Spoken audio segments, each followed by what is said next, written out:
Вот и зима уходит, опять придет весна. Цветочки мы посеем у самого окна. Бакчачы кеңешләрен тыңлаган арада Людмила Батыршина да шундый шигъри юллар туган. Бүгенге тема бик урынлы. Урамда февраль азагы кояш торган сайын яктырак карый. Рассада утыртырга чират җитте. Бу клубка мен уже 3-4 ел йөрим инде. Монда без бик кирәкле, үзебезгә кирәкле шундый киңәшләр алабыз. Аралашабыз, яңа кешеләр белән танышабыз. Безгә менә рассада календарда бирделәр, кайсы көнне утыртырга рассаданы рөхсәт ителә инде дип. Нинди файдалы киңәшләр бар, шуны кызлар безгә хәстәрләп куйганда, шуны тыңлыйбыз.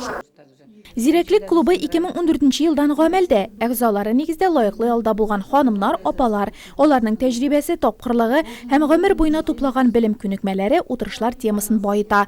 Тормыш багажларында файдалы мәгълүматлар җитәрлек. Элекке инде киләләр иде музейга, просто экскурсияга гына калалар иде, утыралар иде, сөйләшәләр иде, китәсе килми инде, кешеләрнең күренеп тора инде ул. Кызык моналарга. Нәрсә булса да динәтәләр бит инде төрле темаларга сөйләшеп алырга. Шул инде шул идея килде, шундый клуб создавать итәргә музейда. Хәзер алар бер 10-12 кеше җыелабыз инде без, төрле темалар алар үзләре сайлап сөйләшәләр. Помидорлар уңышы мул булсын өчен чүпрәле су сип, май чабу көне матур булса, ямьле язны көт. Өлкәннәр бакчачылык серләренә төшенде, халык сынамышларына карап киләчәк язны фаразларга өйрәнде. Ә моңарчы фикер алышкан темаларда эштәлекле. Кышкы көн шигърияте, рәсем сәнгате, яңа ел әйлән-бәйләнен үткәргән өлкәннәр 2017 ел дача сезонын ачты.